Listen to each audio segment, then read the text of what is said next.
tuh kayak tangannya tuh penuh cakaran gitu. Tangan anak indigo itu kayak penuh cakaran. Jadi kayak darahnya tapi ya nggak bercucuran gitu, tapi penuh cakaran. Terus dia kayak sedih gitu loh, kayak gimana ya, sedih langsung ngomong maaf kak.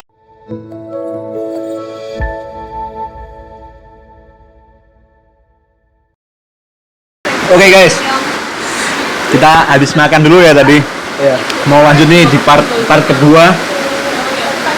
Yang belum nonton part 1 silahkan diklik dulu tuh di atas. Masih bersama Mas Yuva. Mas Yuva, Arin, Aga. Mas Aga, Mas Yuva ya. Nah, tadi kita mau bahas tentang yang namanya pondok. Kalau dari yang teman-teman pikir mungkin atau saya sendiri, itu masih banyak banget hal-hal yang kejadian-kejadian yang mengerikan gitulah, Hal-hal creepy. mungkin bisa dibilang gitu ya. Dan oh ya, sebelumnya saya percaya gitu ada hal-hal kayak gitu Mas, misalnya makhluk kan yang namanya hidup kita tuh nggak cuma ada manusia aja gitu ya, Ya. malaikat pun ada walaupun tidak kelihatan, dan makhluk-makhluk halus yang sering kita tahu itu pun yang katanya hantu itu pun juga sebenarnya ada ya. Ada. Nah, bentar Mas, agak dingin, jadi dingin nih. Iya, hawanya dingin ya. Ngomongin masalah horor-horor nih Mas. Ya. Kalau Mas Yuva sendiri pernah ngelihat atau ada cerita apa sih dari pondoknya Mas Yuva gitu? Kalau bicara tentang hal-hal creepy atau hal mistis di pondok itu, untuk saya kayak nggak ada habisnya gitu kalau diceritain. Banyak banget. Itu ada yang tak kasat mata, ada yang juga saya rasain, ada yang saya lihat langsung. Jadi kayak kalau misalkan dipikir sekarang ya, itu bener nggak ya saya lihat kemarin, dulu saya lihat itu bener nggak ya, bener nggak sih kayak gitu. Nah, tapi emang bener kayak ya udah dulu tuh saya lihat gitu. Nah, jadi kalau kayak dipikir tuh kayak bener nggak ya gitu. Tapi kalau misalnya buat diceritain itu panjang, banyak, dan nggak ada habisnya. Jadi banyak sih. Salah satu yang pernah Mas Arin lihat tuh gimana? Nah, jadi untuk ini pengalaman pertama creepy di pondok ya. Ini pertama di pondok, tapi bukan pertama di hidup. Belum, enggak. Ini yang pertama di pondok. Jadi pas aku kelas 5. Kelas 5 tuh berarti Kelas 5 itu berarti kelas 2 SMA ya? 2 SMA. 2 kelas mau kelas 3 SMA. Oh, kelas 3. Nah, waktu itu kan aku jadi mudabir. Ada kalau di pondok itu namanya mudabir. Mudabir itu apa ya? Pengurus, kan? Nah, itu pengurus. Itu namanya mudabir. Nah, itu kejadian waktu lagi di kamar mandi. Jadi sistemnya di kamar mandi kita di pondok saya itu, dia itu kan baknya panjang. Nah, tapi itu ada sekatannya gini. Berarti per kamar mandi itu Per bilik satu- kamar mandi itu satu beda, bak. tapi satu bak panjang iya. gitu kan. Jadi kalau misalkan kita masukin tangan kita ke bilik kayak gitu tuh bisa gitu. Jadi iya. kelihatan. Nah, pas itu aku inget banget hari Rabu sore di kamar mandi paling pojok, kamar mandi pengurus. Aku kan lagi mandi tuh. Ana lagi mandi. Sampingnya itu ada sohib Ana, ada teman Ana yang dari Thailand. Dia dari Thailand. Pas itu kita bicara pakai bahasa Arab. Atlub sobun gitu. Artinya kan aku minta sobunnya gitu kan. Nah, Jadi, aku bilang gitu. Di kamar mandi sebelahan Nah, ngobrol gitu. sebelah ngobrol. Nah, kita pakai bahasa Arab. Aku minta sabunnya. Itu udah dikasih tuh. Iya. Udah dikasih. Aku kan udah pakai sabun. Terus dia bilang, Oh, yang minta yang minta aku. Terus dia bilang, anak awalnya nam. Nah, artinya tuh Aku duluan. saya duluan ya. Ya gitu. Aku udah bilang iya. Nah, anehnya pas dia udah keluar itu pun pintunya udah kedengeran Mas Lam. Jadi kebuka tutup gitu. pintunya udah kedengeran cekret. Oh ya, dia udah keluar nih. Nah, tapi tiba-tiba pas lagi aku bilas gitu, tuh ada tangan lagi kayak jadi Jebak kayak itu. jadi kayak aku tuh lihat di bawah. Nah, loh kan tadi temenku udah keluar ya, kok ini ada tangan lagi. Dan anehnya itu dia nggak bilang apa-apa, tapi posisi kayak udah aku mau minta sabun gitu. Itu dalam filmku gitu kan, Nggak ada suara, cuma tapi tangan. ada suara. Dan anehnya kok tangannya hitam gitu. Sumpah? Iya, kayak gimana? Kayak tangannya siapa? Jadi kayak tangannya siapa ya? Jadi kayak hitam, ada bulu gitu. Jadi lah, kok aku pikir sohib aku yang tadi gitu, kayak dia jahilin balik kalau kayak mau minta sabun tapi nggak ngomong. Terus aku bilang, ente atur sabun, ente mau minta sabun. Dia nggak bilang apa-apa gitu. Diem. Dia Tangannya nggak masih bilang tuh, apa-apa. Tapi tangannya masih. Terus aku perhatiin lagi, lah kok nih tangan kok hitam, banyak bulunya gitu. Nyampe akhirnya aku ngeh tuh, lah kan tadi temenku udah keluar ya. Udah dengar suara pintu ya. Terus langsung pikiranku tuh udah kemana-mana gitu kan. Itu posisi sore, anggota juga udah pada pergi ke masjid. Dan emang ada beberapa pengurus yang belum pergi ke masjid. Nah itu posisi udah sore, langsung aku ngelanjutin lagi tuh ngebilas. Nah pas udah ngebilas, aku kayak tutup mata gitu sambil ngebilas. Pas aku buka lagi, ternyata udah nggak ada gitu. Berarti pas posisi bilas tuh masih tangannya masih ringin. Iya, jadi kayak masih gitu. Dan anehnya tuh kayak mungkin orang jahil gitu ya. Positive thinking aku tuh mungkin orang jahil. Sohib aku, pengurus yang lain tuh jahil, tapi anehnya tuh kok itu tangannya hitam gitu. Terus banyak bulu kayak gitu. Jadi itu yang jadi pertanyaan besar ya sampai sekarang. Itu apa ya? Kayak kalau dipikirin sekarang tuh kayak itu apaan ya gitu. Jadi itu salah satu pengalaman mistis atau creepy.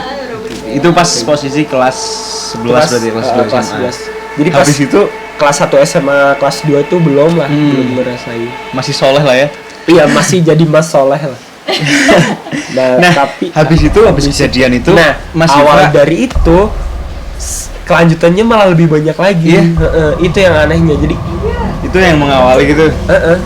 jadi kayak awalnya dari situ, kelanjutannya tuh banyak kejadian creepy, mistis yang lain yang aku alamin gitu. Nah, yang tadi Mas Yufa ini ngomong nggak ke temen yang dari Thailand itu? Kalau tadi kayak istilahnya kayak mau memastikan aja gitu. Itu pasti aku malamnya langsung datangin dia, ngajak makan bareng. Ngajak makan bareng. Dia tuh kan ngomongnya gini. Dia langsung ngomong gini, aku tadi beli sabun baru loh yang aku kasih ke kamu. Dia bilang kayak gitu. Oh iya bener banget, aku mau ngomong nih dia. Aku ngomong kayak gitu, terus aku langsung ngomong, ngajuin pertanyaan, kamu tadi kan langsung keluar ya? Yang pas aku belum selesai. Iya emang aku langsung keluar. Dia bilang kayak gitu. Lah aku langsung dihati, terus kamu balik lagi nggak ngambil apa gitu, minta sabun lagi ke aku? Ya enggak lah, orang aku langsung bilas, aku langsung wudu, aku langsung ganti baju, kata dia pakai jas mau pergi ke masjid. Langsung aku kayak tertegun gitu kan, kayak kaget. Oh ya udah, emang kenapa Rin gitu kan? Nggak apa-apa, nanya doang. Nggak cerita tapi? Ya enggak, aku nggak cerita langsung kayak gitu, kayak nggak berani aja gitu cerita. Jadi kayak dipendam sendiri gitu. Nah itu pertama kali ya? Itu pertama kali, dan banyak lagi seterusnya. Setelah itu tadi kan mungkin kayak cuma ngeliatin aja nih, maksudnya memperlihatkan dirinya aja, dan juga cuma tangan ya. Apakah ada lagi itu di pondok di mana yang mungkin Mas Yufa langsung lihat gimana wujud wajahnya, atau mungkin dia mengganggu Mas Yufa apa gimana Mas? Yang jelas banget emang ada juga itu di pondok. Itu nggak lama, kayak setelah 2 minggu berselang. 2 minggu setelah kejadian ini. Nah itu kebetulan aku tuh punya anggota. Anggota aku ini, salah satu anggota aku, dia masih kelas 1 SMA. Masih anak baru. Dia anak Boyolali. Nah dia itu anehnya kan pas kita jadi pengurus di situ ya, di salah satu asrama di situ kita ketemu ayahnya kan. Itu kan anak baru datang dijenguk gitu lagi. Bukan dijenguk, baru pada masuk gitu. Oh, baru masuk. Baru lulus seleksi, baru dinyatakan lulus dari pondok itu. Nah lulus, kita kumpul sama anak-anak baru, sama wali santrinya. Terus bapak-bapak sama yang lainnya itu kan bilang pasti, kakak titip anak saya ya, dijaga baik-baik ya, kalau nakal dibilangin aja kayak gitu. Nah anak ini itu babaknya bilangnya beda. Bapaknya langsung bilang, kakak mohon maaf ya, anak saya itu punya kelebihan. Kita kaget dong. Kelebihan dalam Apa nih gitu kan? iya. Oh, belum tahu pas itu ya. Kelebihan apa gitu kan? Mungkin positif tingginya aku, oh ini anaknya pintar kali, Pintar kelebihannya ngaji gitu. cerdas kayak gitu ya. Iya. Nah terus ada ketua dari asrama aku bilang, maaf bapak, emang boleh dijelaskan maksudnya kelebihan apa atau kekurangan apa gitu. Nah katanya dia emang udah indigo dari lahir. Oh kita baru paham. Oh iya, jadi pas itu langsung kita lihat-lihatan, oh indigo gitu. Jadi kita agak bingung, kita mau gimana sih memperlakukan anak indigo Yeah. ini gitu. Nah itu yang pas langsung terjadi ya. Nah terus yang terjadi sama anak indigo ini itu langsung terjadi di malamnya. Malamnya hari pertama itu. Malam harinya pertama itu kan kejadiannya sore hari. Nah malamnya dia itu ditempatin di kamar 8. Jadi di asrama aku itu ada 12 kamar, dia ditempati di kamar 8. Nah pas banget malamnya itu aku jadi Haris Lail. Haris Lail itu piket malam, bener Ronda. Mas. Ya kayak kalau di sini namanya ronda ya, jaga-jaga gitu ronda. Ya jadi ada namanya piket malam, dan aku sama 3 orang pengurus temen yang lain itu lagi bertugas. Nah pas aku lagi ngerjain tugas di meja pengurus itu, dianya ini anak yang indigo ini tuh bolak-balik terus dari kamar ke kamar mandi, izin lagi gitu, nyampe ada kali 5 atau 4 kali gitu. Nah itu kan kayak, lah kok anak ini lagi, kayak yang pas pertama sekali 2 kali mah ya mungkin emang kebelat gitu, tapi pas 3 kali 4 kali lah kok anak ini lagi gitu kan. Dan anehnya pas aku perhatiin, loh kok dia izin tapi pasti tangannya tuh di belakang gitu. Oh, dia jalan sambil tangannya di belakang gitu. Iya, padahal yang kita ajarin itu kan harus beradab. Kalau misalkan izin harus tangannya ke depan gitu kan, yang sopan. Tapi dia nih kayak keburu-buru terus kayak tanya ke belakang. Nah, pas itu aku langsung ngomong ke ketua dari asrama aku kan. Langsung didatengin tuh anaknya, didatengin ke kamar. Taunya anaknya tuh kayak tidur tapi gimana ya? Kayak gelisah gitu, nutupin tangannya gitu. Akhirnya ketua asrama aku ngeberaniin nih, langsung ngebangunin dia. Adalah namanya dibangunin, taunya kaget kan. Aku sama 3 orang teman ini sama ketua asrama aku kaget langsung. Dan anaknya tuh kayak tangannya tuh penuh cakaran gitu. Tangannya? Tangan anak indigo ini tuh kayak penuh cakaran. Jadi kayak darahnya tapi ya nggak bercucuran gitu, tapi penuh cakaran. Terus dia kayak sedih gitu loh, kayak gimana ya, sedih, langsung ngomong maaf kak gitu kan. Dia belum jago bahasa Arab ya, jadi pakai bahasa Indonesia, maaf kak. Aku langsung ngomong kan, kamu kenapa gini-gini, kok nggak cerita kayak gini, kok kamu punya sakit. Nah kita kan positif tingginya dia jatuh dari kamar mandi mungkin, kalau nggak berantem sama ininya mungkin, makanya kita langsung, kamu kalau ada masalah ngomong dong kayak gitu kan. Akhirnya dia mau cerita, tapi pas dia keluar dari kamar, dia ngajak kita keluar dari kamar kan. Soalnya di dalam kamar juga banyak santri lain. Banyak gitu. santri yang tidur, takutnya juga ngeganggu sama mereka kan. Terus dianya ini anaknya baik, bijak gitu. Aku mau cerita kak, tapi di luar. Ya udah kita bawa keluar. Nah kita cerita, itu katanya, pokoknya di situ tuh banyak apa ya, banyak makhluk lain gitu. Di pondok itu, dan khususnya di kamar dia, di kamar 8 itu banyak makhluk lain yang emang niatnya itu emang sebenarnya nggak ganggu, tapi dari kitanya sendiri tuh malah bikin gaduh. Kitanya sendiri malah agak bikin kotor. Nah jadi malah yang diserang itu ke dia gitu, yang kena imbasnya dia yang punya indigo. Nah itu pokoknya hal yang paling nyata gitu yang pernah aku lihat. Terus pas dia bilang, aku juga kemarin lihat apa di belakang gitu kan, dia bilang di belakang itu kan WC ya, ada WC juga, ada tempat buat jemuran. Nah di situ ada katanya nenek-nenek gitu kan, katanya nenek-nenek gitu. Nah tapi dia tuh cerita banyak lah tentang kayak gitu. Nah tapi kan aku kan kayak ya percaya apa enggak, ya percaya kalau itu ada emang, tapi nggak percayanya orang aku juga nggak lihat kayak gitu kan. Nah itu pengalaman yang emang bener-bener real, itu aku lihat dia itu emang bener-bener luka cakaran gitu, banyak kayak gitu. Dia emang itu creepy banget gitu, mistis banget. Nah itu. Kemudian ada lagi nih. Ada lagi banyak sih sebenarnya masalah. Tapi emang yang paling diinget tuh tadi ini sama yang ini sih yang Gimana tuh, paling Mas? diingat. Nah, kalau yang ini sendiri itu kan ini udah berselang kayak 3 bulan gitu, 3 bulan, 4 bulan. 3 bulan dari kejadian yang Heeh. cakar itu. Iya, yang udah cakar. Itu selang 3 bulan itu kayak cuma hawa apa ya? Kayak perasaan aja sih yang ngikutin. Ada yang ngikutin kali ya, tapi nggak ada. Jadi kayak emang nggak munculin. Tapi emang bener-bener ada suara. Nah, pas kejadian ini itu udah selang 3 bulan kan. Ini lagi namanya ujian tengah sekolah. Lagi ujian tengah sekolah. Aku lagi belajar malam kan. Jadi kan kita kalau notabene di sana belajarnya nyampe malam gitu. SKS gitu ya. Iya, jadi sistem kumpus malam. Ya bener banget. Itu emang hakikatnya anak pondok SKS. Nah, jadi pas itu kan dia bilang tadinya, aku juga pernah ngeliat itu di belakang kayak ada nenek-nenek Itu gitu orang kan. tadi lagi, anak tadi lagi. Itu kan, tapi kan apa itu ceritanya udah 3 bulan yang Oh, lalu iya, kan. iya. Tapi emang aku tuh di situ udah kayak terngiang-ngiang. Nah, pas lagi UTS malam-malam itu kan di belakang di WC itu ada namanya masrop. Masrop itu tempat minum yang emang kita minum itu ya dari masrop itu. Jadi kalau di pondok aku masrop itu gede kayak tempat wudhu. Tapi Iya. emang itu udah ada filter gitu buat nyaring. Ada air panas, ada namanya air dingin. Nah, air dingin gitulah, ada air biasa. Nah, aku kan biasalah mau ngopi-ngopi gitu kan. Iya. Kalau udah malam udah ngantuk, akhirnya iya, ngopi bos. Nah, akhirnya aku ambil dah tuh air panas di belakang sama aku.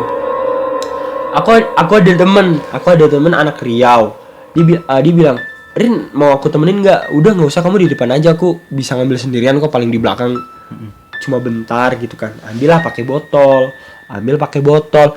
Nah, pas udah nyampe kan ada lorong dulu nih ya. Iya. Ada lorong belum nyampe masrop tempat minum itu. Udah kayak perasaan lah kan kayak nggak enak gitu, kayak hawanya tuh beda antara mau masuk lorong sama sebelumnya dari lorong tuh kayak beda gitu. Kayak lah kok malah tambah dingin apa gimana gitu. Tapi aku positif tingginya ya udah kali orang di WC kan emang ya bau-bau dingin kan, emang bau kotor, bau dingin kayak gitu ya udah biasa. Nah itu pas sudah masuk ke lorongnya, pas sudah ngambil belum pas lagi ngambil nih, pas lagi mau ngambil ke airnya, udah ada tuh pencet set, kayak ada yang ngebisikin, kayak jadi kayak pakai bahasa Jawa Timur Ngebisikin? gitu, kayak ngebisikin dari telinga kiri kayak kowe gimana ya, kayak kamu ngapain di sini, tapi kayak pakai bahasa sana. Jadi bahasa daerah sana gitu ya? jadi kalau bahasa Ponorogo itu ada bahasa yang Jawa sama ada kayak bahasa yang apa ya, desa banget gitu loh. Tapi aku paham gitu di daerah sana. Jadi kayak bahasa pedalaman daerah sana. Kayak artinya itu, gitu ya? kamu ngapain di sini? Lah aku kaget dong, orang di situ nggak ada orang kan. Kayak sontak langsung, siapa ya? Gitu kan. Ya orang gimana sih kayak gitu kan? Ya aku sendiri aku jujur penakut sih ya. Jadi kayak apaan sih nih? Dia gitu kan. Nah pas ngambil air tuh langsung kayak ngadep kiri gitu. Kayak ngadep kiri. Search bah. Nanti kayak itu apaan ya? Kayak di hati tuh mau ngomong Masya Allah, astagfirullah atau gimana, itu kayak campur aduk gitu. Kayak astagfirullah itu apaan kayak gitu. Jadi emang bener kayak nenek-nenek bungku kayak gitu. Jadi gimana ya ngejelasin tuh, kayak kalau sekarang ngejelasin tuh nenek-nenek bungku kayak gitu, kayak gimana sih kalau ngejelasin tuh kurang. Jadi creepy banget lah.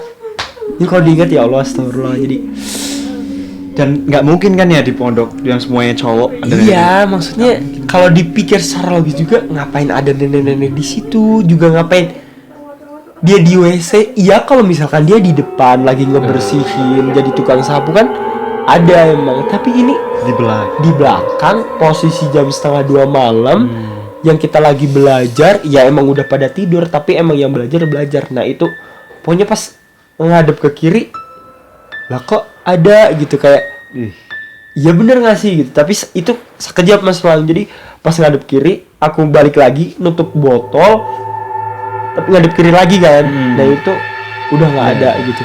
Jadi itu nggak tahu pandangan aku, emang perasaan aku yang takut dari sebelum mengambil airnya, atau emang aura negatif itu sendiri atau gimana. Ya itu yang jelas aku lihat gitu. Aku lihat, tapi realitanya buat itu emang perasaan atau gimana, ya gue nggak tahu. Iya. Gitulah ya, kurang lebih mungkin emang ya seperti yang kita dengar-dengar gitu kalau di pondok pesantren banyak hal-hal kayak gitu, hal-hal makhluk-makhluk halus, dan ternyata dari pondok pesantrennya Mas Siva pun ada gitu. Gitu. Ada pesan nggak untuk terakhir kali ini buat teman-teman di rumah nih? Mungkin ada yang mau masuk ke pondok tapi takut nih, di sana kan nanti makannya harus antri, apa-apa susah, nggak ada orang tua, apalagi ada kejadian-kejadian kayak gitu. Nah, mungkin Mas Siva ada pesan-pesan nggak? Jadi Oke, tadi habis adzan dulu ya guys.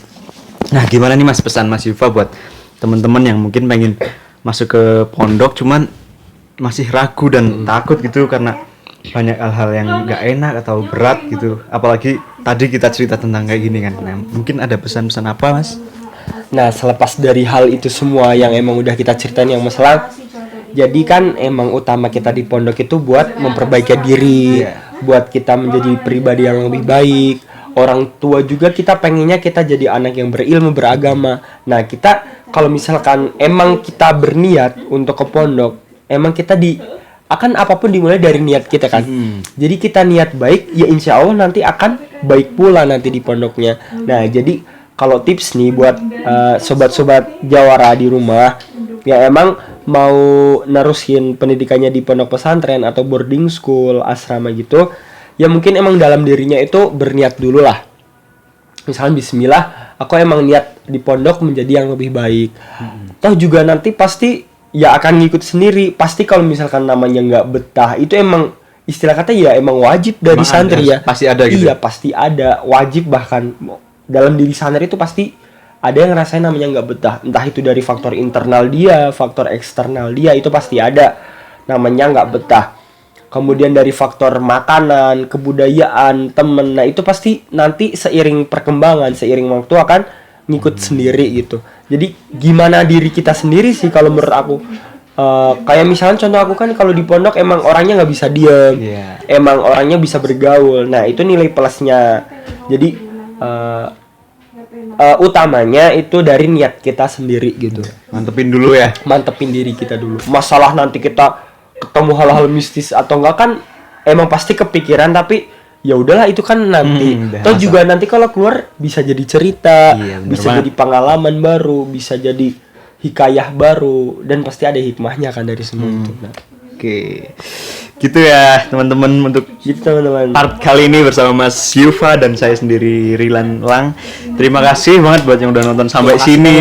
Coba ya Mas yang nonton sampai sini tuh kalian orang-orang hebat. Mesti udah skip tuh. Oke, makasih. Jangan lupa subscribe channel apa? IPM Jawara. IPM Jawaran lah. Pokoknya subscribe channel, juga share, dan silahkan komen. Apa sih hal-hal mistis yang pernah kalian temui gitu. Oke, makasih. Assalamualaikum warahmatullahi wabarakatuh. Waalaikumsalam warahmatullahi wabarakatuh.